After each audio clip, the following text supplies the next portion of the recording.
Bring it on. I'm ready. Are you? Bears lose 19-16 to the Detroit Lions in the Week 18 season finale. And in combination with an Eagles loss to the Washington Commanders, the Chicago Bears have locked themselves into round 3 with the Green Bay Packers in the first round of the playoffs in Chicago at Soldier Field. Before we get into Bears-Packers round 3, I want to talk about this game for a little bit because this was uninspiring. Pitiful showing from this team. I know they only lost by 3 points, but sometimes, especially when you get to this point in the season, this ain't good enough. I'm not mad about them losing. I'm mad about them looking awful for 3, possibly 3.5 quarters before waking up and tying the game with a snap of the finger and letting the Lions pretty much do whatever the hell they wanted to in the middle of the field all day long. Look, if this team lost a hard-fought game where it was very evenly matched and the offense was making some plays and the defense was doing its thing, making some plays as well, then I'd be like, shucks, the Lions got us again, but here's the checkmate. The Bears going to the playoffs, the Lions are not. But now it doesn't feel the same. It feels like they just got embarrassed, and it did not look like that on the scoreboard. Boy, it sure did look like that for the first 3 quarters because the Lions were just walking up and down the field doing whatever they wanted to. The only problem is the Lions couldn't pull away. The Bears defense, despite giving up tons and tons of yardage, and could not defend Amon-Ra St. Brown all night long. Literally, Amon-Ra St. Brown did whatever the hell he wanted to. Was consistently beating C.J. Gardner-Johnson in the slot, him and Jamison Williams. The Lions did not have to air the ball out to win this game. They had to work the slot and hand the ball off. They worked the short game, and it was the exact way to beat this Bears defense. And they just ate up a ton of clock. The defense was just gassed all night long, yet somehow they didn't allow more than 20 points. This defensive performance was pitiful. Absolutely disgusting in the bad way. This defense now all of a sudden has built a habit over the last 3 games of letting teams do whatever the hell they want until they get to the red zone. And even then, they could still let them do whatever the hell they want, i.e. San Francisco last week. They held the Packers in check 2 weeks ago by holding them to an 0 for 5 performance in the red zone when it comes to scoring touchdowns, because they scored a couple of field goals in the red zone. But that's not going to slide going forward, because then very next week, the San Francisco 49ers went 5 for 5 in the red zone scoring touchdowns. That's the fact that we're talking about 10 red zone drives in 2 games like that is unreal. They are letting teams walk down the middle of the field, no problem. And the Lions were no exception in this one. They let them walk right down the field. But once they got to the red zone, all of a sudden the Bears defense starts to play tough, and when it's a goal-to-go situation, they're clamps right now. It's this really weird thing. This Bears defense is good at only 2 things: taking the ball away and stopping teams once they get to the red zone. Before the red zone, forget it. Here, take all the yardage you want. You want the middle of the field? We'll give you the middle of the field. Just go into the red zone. We'll stop you there and hold you to a field goal. And then our offense won't wake up for 3 full quarters, and then we'll finally wake up and do something. Well, and it doesn't help that the offense gets off to a slow start as well. When the Lions are driving down the field doing whatever they want and they're held to 2 field goals, and the Bears offense can barely muster up 3 first downs, well, now we got a problem. It's not nearly as bad as it was last season at the end where they were just going into like a 14-0, 10-0 hole before they could even get a first down. It's better that it's only 6-0, but still that's not good. That is not good at all because the Lions are up 13-0 at halftime. Got to give kudos to the defense for only letting up 6 points in the second half. But at the same time, you can't just give up that much yardage every game. It's not a sustainable way to play defense. And especially not in the playoffs. Sure, you can get through a couple regular season games like this. But once you get to the playoffs, defense has to step up. If the defense is not playing top notch, it is wraps, man. Great offense can get you to the playoffs, maybe even win you a couple of games. But good defense is what really gives you confidence to win playoff games. Trusting that your defense can get a stop so that your offense can get the ball back. Or your offense can go build a lead so that your defense can play in front. It's so disjointed right now. The team went into hibernation for 3 full quarters and then decided to wake up and play well in the fourth quarter. I don't understand what it is about this team. But once that quarter ticker goes to 4, the entire team just starts playing better. The Bears' run defense was terrible, and they couldn't get any pressure on the quarterback. Pass rush was bad. Jared Goff, despite being sacked twice, and then the Bears getting another sack on David Montgomery on a really stupid trick play that was just to be cute, to try to one-up Ben Johnson. Really stupid decision from Dan Campbell. Led to him getting sacked by big man Billings, who's definitely going to be gone in the offseason because he's a free agent and he had 2 offsides penalties. Did not have a good game. Love the guy, but at some point you got to move on from him because you can do better than Andrew Billings. But big man Billings sack. Pass rush was bad. Really bad. And I don't know what you do going into next week because they can't get pressure on the quarterback at all, which makes it harder for your secondary and your linebackers to do their jobs because now they have to cover NFL receivers for 5 to 6 seconds. And that is very hard to do. That's just plain and simple. It's very hard to cover NFL level receivers for 5 to 6 seconds.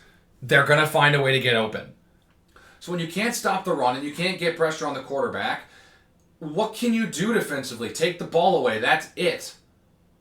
The secondary, I feel like, is being hampered by the inability of this defensive line to get pressure on the quarterback. And it's weird because they got 3 sacks. And I still think they had a bad game. Because the Lions' running offense was averaging about 5 yards a carry. Even though their longest run was about 14 yards, when you let them literally get like 3 or 4 yards every single carry, they're getting a first down every freaking time.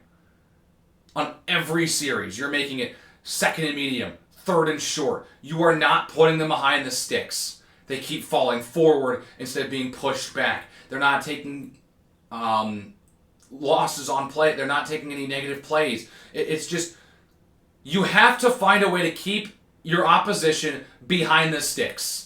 Because that's how you beat this Bears team. You don't go for the big flashy plays. You just keep the dink and dunk, the ground and pound. Because if you're able to get 3 or 4 yards on a first down, and then 3 or 4 more yards on a second down, it's 3rd and short.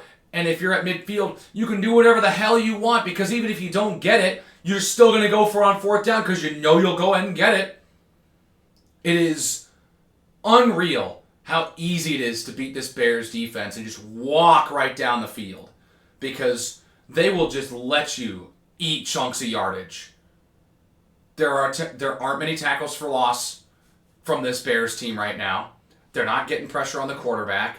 And when they did, they were able to finish, thank God, because they haven't been doing that all year. So, I don't know.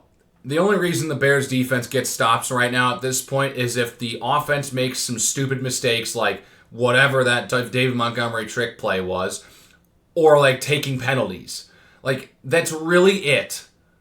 The defense isn't stepping up to make big plays. The only reason they got a takeaway in this game is because the Lions got greedy and started throwing for it on 3rd down with like 2 minutes left, and it was a bad throw into like double coverage, and then Kevin Byard's there for an INT. That's the only reason they were able to turn the ball over in this game, because the Lions made a dumb decision offensively. This defense has to be getting a major overhaul in the offseason. And we can talk more about that later, but I'm serious when I tell you it is infuriating to watch this defense, because they're either making splash plays, like taking the ball away, or they're giving up a ton of yards. It has to be the top priority for this Bears front office this offseason. Work on the defensive line specifically, not just the defense. The defense is important to work on. I think that's where they should put their focus on. But make sure you are focusing on the defensive line. You could get a guy like Trey Hendrickson, who's a free agent this year. He is an elite edge rusher. You could go out and try and trade for a guy like Max Crosby. The Raiders are taking calls for him. You could trade for him if you want it. You're going to have to give something up, but you could trade for him if you wanted. There's that option that you can go for. You could do that, or you could also pick an edge player or a defensive lineman in the first round of the 2026 NFL draft, because the edge position is pretty deep this year. So I think that regardless of where you end up finishing in the standings in the draft order, whatever, you're going to have at very best an early 20s pick. You might get a late 20s pick if you win a playoff game or two. There will still be a quality edge rusher available. And then the running offense was also terrible today. They couldn't find a rhythm. The entire offense couldn't find a rhythm until the fourth quarter, and by that point, they're down 2 scores, almost 3 scores. They're down 16 points, and all of a sudden, we're talking about passing pretty much exclusively because it's the fourth quarter, and you're losing. So the running offense couldn't do anything in this one. You got to get this thing established. You got to have a better run game in the playoffs, because you ain't doing anything if you can't get DeAndre Swift and Kyle Monungai going. That has to be a priority. And it also has just to be a priority to get off to a better start. Oh my gosh. This offense had a great start to the season, starting early. 3 straight games with opening drive touchdowns. That was awesome. Problem is, they haven't been doing that very much, if at all, for the rest of the year. They've started out really slow, especially in the last month. I mean, it's just unbelievable to know that this team, they take at least a quarter and a half to find any sort of rhythm. And that is infuriating. They can't jump out to early leads. They find themselves trailing for the majority of games because they get off to slow starts, both offensively and defensively. That has to change immediately. But by the time the offense woke up in the fourth quarter, they were doing some nice things. Receivers were making nice catches. Caleb Williams was making some nice throws. He threw 2 touchdown passes. Caleb Williams ends the regular season throwing multiple touchdown passes in 5 consecutive games. And on that first touchdown pass that he threw to John A. Walker, he became the new all-time single-season passing yards leader in Bears franchise history. Caleb Williams threw for just over 200 yards. He needed 270 to break 4,000 and be the first Bears quarterback ever to throw for 4K in a season. He ends up 58 yards short. He ends the year with 3,942 total yards passing. He totally should have gotten it too. There were like at least 400 yards probably that were lost due to drops. Can this receiving core start holding onto the ball better? Because, oh my gosh, it's just kind of ridiculous. They'll make some great plays, but then all of a sudden they'll drop a pass right in their hands. I need to see this receiving core have softer hands going forward. Anyways, the loss for the Bears could have brought him down to the 3 seed and sent him on a date with the San Francisco 49ers in Chicago. Instead, because the Eagles also lost, the Bears are getting round 3 with the Green Bay Packers. Oh boy. I am just so excited for this.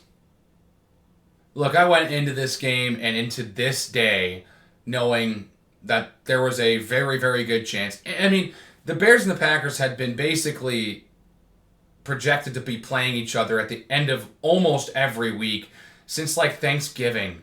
It just felt like it was set in stone that these two teams were going to meet again in the playoffs. Just kind of depended on whether or not it was going to be in Chicago or up in Green Bay. Obviously, it's in Chicago because the Bears won the NFC North.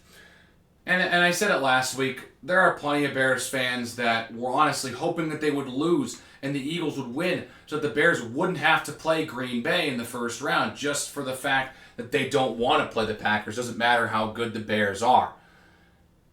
Well, you didn't get your wish. I also just went into this one like, whatever happens, happens. Because I had slowly been becoming accepting of this reality that the Bears and the Packers were more than likely on a crash course for a third contest in the playoffs. So, yeah, that's just how the cookie crumbles. And we get round 3 in a divisional series that was just absolute cinema for 30 other fan bases in the NFL. Because Bears and Packers fans are stressed. Super stressed. Both games came down to pretty much the final play. Just like their 2 games last year. The last time this series had a game not end within 1 score was the first week of the 2023 season when the Packers beat the Bears by 18 points in Soldier Field in Jordan Love's first start as the de facto starter in Green Bay. And yeah, it's been 1-score games ever since, and 4 straight games that have just come down to literally the last 30 seconds or overtime. Look, it's not the fact that the Bears are playing the Packers. It's not the sole fact. It's more about I am just staring at this game, even though it's a 2-7 game, and just like, this is going to come down to the final 30 seconds again, and I am just not prepared. I don't think I am.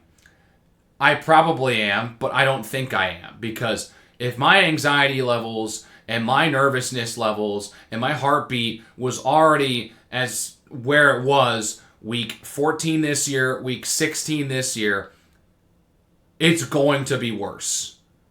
Oh no. It's going to be so much worse this upcoming Saturday, because we now know that the Bears and Packers are going to be Saturday night again, and they're getting the game on Prime Video. Can I just... Dude, the Bears got to play on Prime Video for a playoff game? Bro, come on. We got to listen to 5 years past his prime, Al Michaels, and I'm not happy about that. Look, this is not any shade to Al Michaels. Guy is an absolute legend in broadcasting and sportscasting. Like, I have so much respect for Al Michaels. Holy cow, is he past his prime. Has been for a while. He's into his 80s. No one's going to sound as good in their 80s as they did in their 40s or 50s. It's just how it works. He's been past his prime, get the pun, and Prime Video is like, hey, we can get Al Michaels. That might draw more people to watch our Thursday Night Football games because it's Al Michaels, guys. That's a familiar voice you've been hearing on Sunday Night Football and Monday Night Football for years. Now he's going to do Thursday Night Football. And Al Michaels sounds bored half the time because it's not Monday Night Football or Sunday Night Football. So I'm hoping that we can get one more great Al Michaels game before he ends up calling it quits, probably at the end of next year. They're going to make a big song and dance about it, whatever that is. So I'm hoping that we can get one more great Al Michaels game before he ends up calling it quits. And I would love it to be in a Bears playoff win against the Packers. I think that that would just be amazing. So before we get out of here, I do want to give you a bit of a game plan. How do I think the Bears can beat the Packers? And not just beat the Packers, but like comfortably win against Green Bay on Saturday. Well, they got to get off to a good start. That to me is the biggest piece. Their two games against the Green Bay Packers this season. The Chicago Bears have faced double-digit deficits in both of them at some point. They were down 14-3 at half at Lambeau, and while they were only down 6-0 at half in Chicago, they were down 13-3 and 16-6. It's just this team cannot continue to just get by on staying in it until the fourth quarter rolls around when they start playing their best football. They need to get ahead early in this one. The Bears haven't had a lead against the Packers this season. The only time they have led at all was when they won the game in overtime. That's the only lead they've had at all against Green Bay this season. They need to get off to a better start. And I'm not even talking touchdown. Like, seriously, go out there, score points on your opening drive, and force Green Bay to punt. And I'll be happy. Like, that would be great, considering how this game started. Like, this team cannot afford to just take a whole half to just feel each other out. They have to go and get in a rhythm before halftime, in the first drive. Like, it is infuriating because these two games against Green Bay, it hasn't just been sluggish start from the first drive or two. We're talking they can't do anything in the first half. If they can find a way to score a touchdown in the first half or just hold a lead would be so nice. Because, jeez, it's just so exhausting to have to watch them play from behind all game long. Again, for reference, the Packers got to the red zone 5 times 2 weeks ago in their match.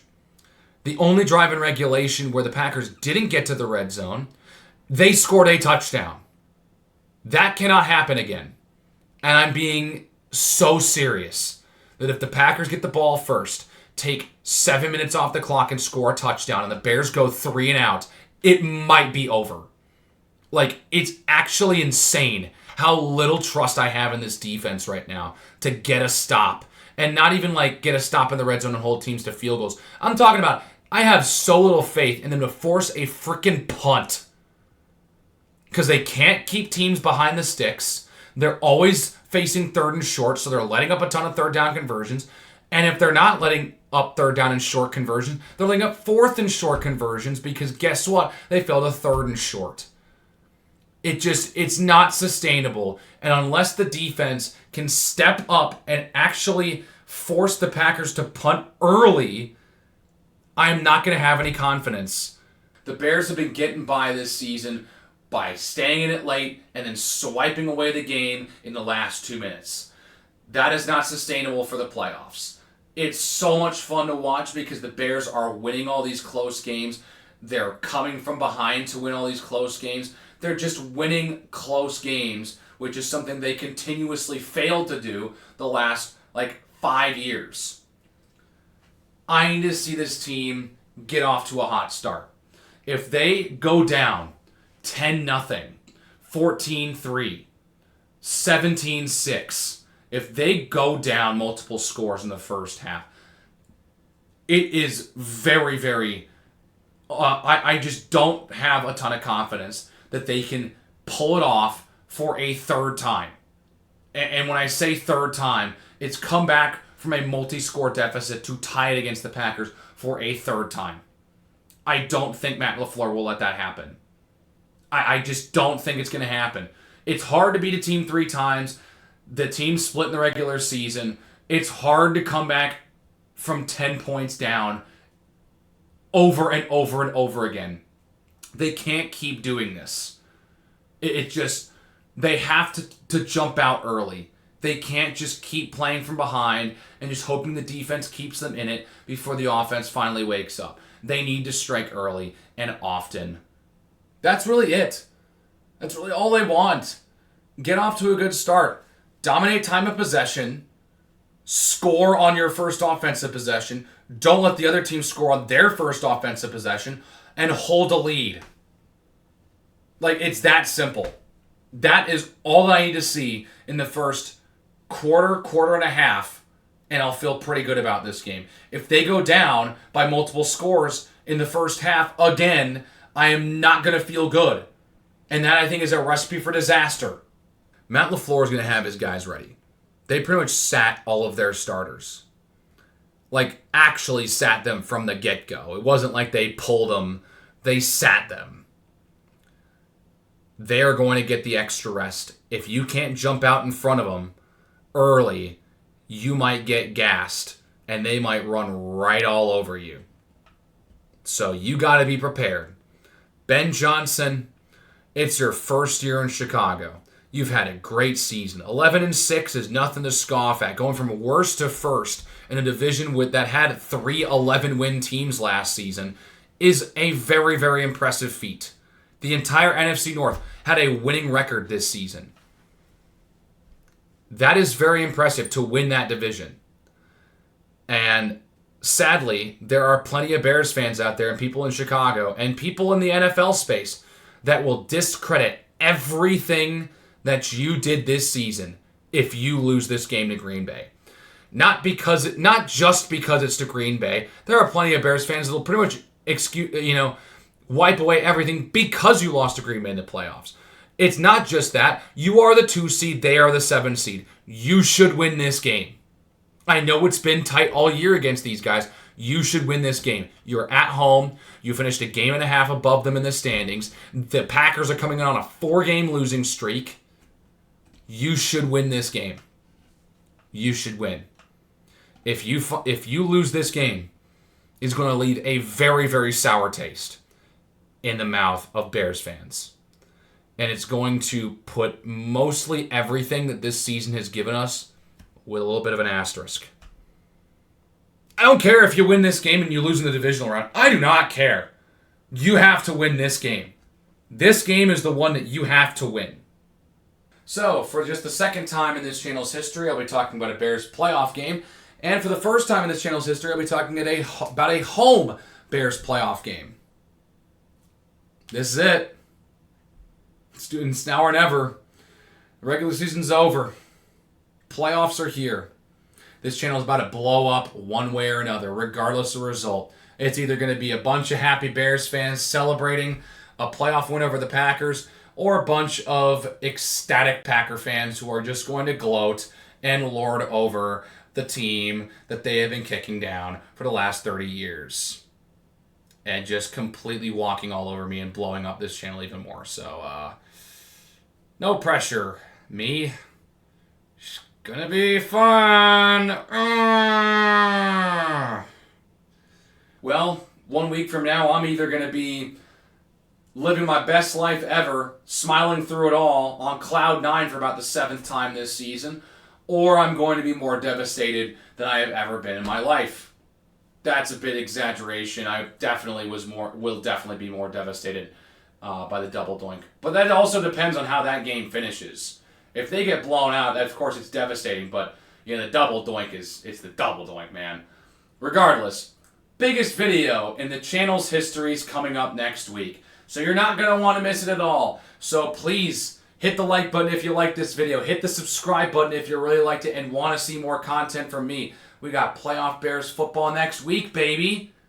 Keep the conversation going in the comment section below. How uninspired were you by this performance, and what's your nervousness level? What's your anxiety level going into a playoff game against the Green Bay Packers? And yeah, I'll see you all in the next one. Bear down. Bring it on, Green Bay. Take care.